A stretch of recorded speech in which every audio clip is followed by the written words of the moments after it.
Hello, and today I'm going to be showing you my voxel engine that I created in OpenGL and C++. So I'll just go ahead and start it. Here it is. It currently does not have mouse controls, and sometimes the camera doesn't work. There. But that's going to be coming soon, and hopefully I can figure out that camera issue. Haven't been able to narrow it down. But as you can see, it has voxels. It is sort of optimized.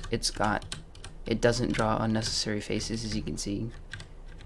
Each voxel is comprised of 36 points with 2 triangles on each side. It's more efficient than quads because not all hardware supports quads and they run slower anyway. So here we just have like a lonely voxel sitting here. You can kind of go inside it and you see it. There's some stuff I still need to do as far as just general mechanical stuff, but currently it's pretty good. It uses chunks. This is a single chunk. It does support multiple chunks. I just don't have multiple chunks loaded right now.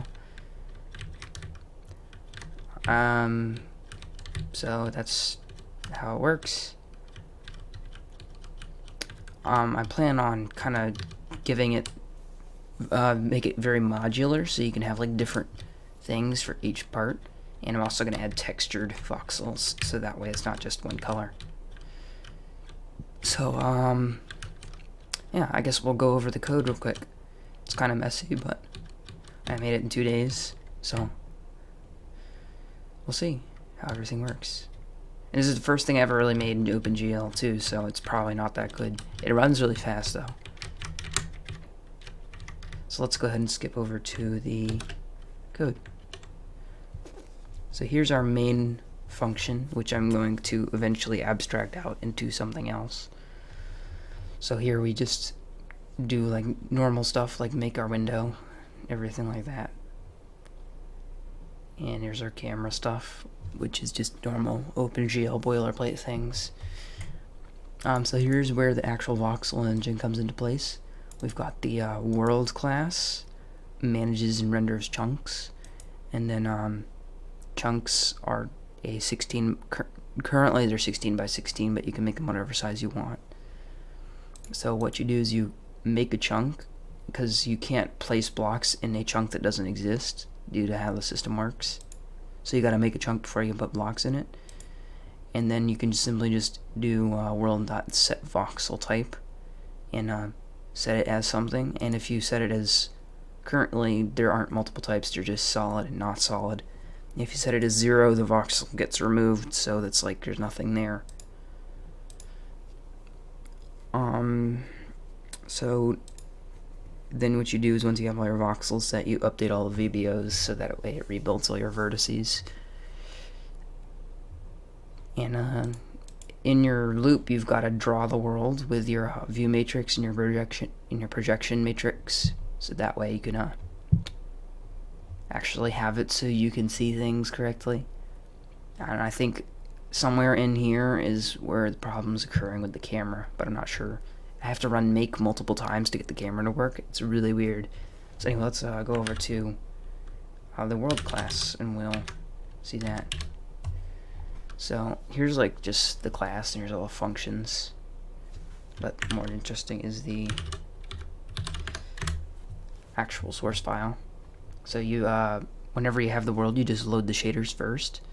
Then you drawing a blank here. Oh, and it also has a VBO, get new VBOs and VAOs, so that way you don't use the same ones for the same things. At some point I'm going to put this into another class, so that way it can be used globally when I'm doing things other than just drawing the world, whenever I'm doing models and things like that. But currently it doesn't need to do anything else, so I'm just going to leave it like that until I actually need to change it. And here's the make chunk class. Chunks are stored in a unordered map, and it uses a 3-dimensional tuple as a key with integers as the values. So basically it just creates a chunk and sets all the chunk variables for it, so that way it knows what the world is, what the renderer needs to do, everything like that. So let's move on to the chunk class.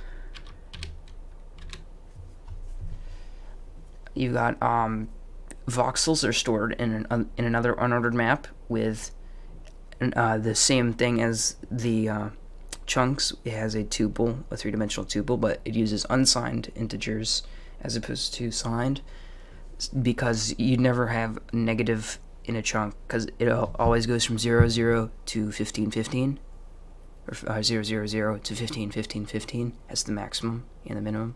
I probably could use like Schwartz or something like that. Anyway, but that's not a huge deal. And it only stores the data for voxels that exist.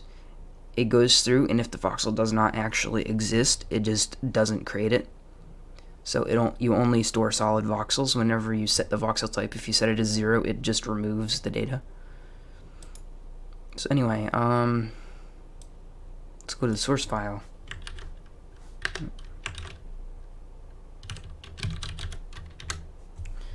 So the is solid basically checks is relative to 0, 0, 0 in the chunk. So if you check for somewhere outside of the chunk, it translates those coordinates into world positions and returns that instead, because this is mainly used to check if the neighboring voxels are solid, so it knows whether or not to create the face. And this is where you set the voxel type, which is pretty simple. It just looks it up, and it looks up it. If it's 0, it erases it from the thing,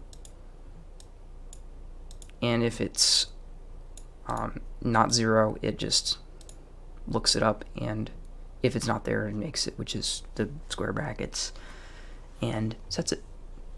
So anyway, and then if you have update VBOs selected, it does that. So if you're like updating something at runtime, say like you're destroying and creating voxels while the program's running, you can have it update the VBOs as opposed to having to call a function after every one.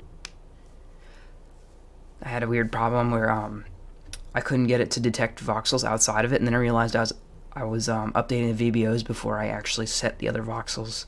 So that's why I have the 2 of them as opposed to just 1 of them, or 2 update VBO options. Anyway, let's move on to the chunk renderer, which is probably the most interesting class. Some of this naming is inconsistent. I needed to clean up the code, because this started off as like a triangle demo, and it just kind of got spaghetti. So this is kind of the renderer. So what it does is, once you initialize it, it sets all these variables. So you gotta set the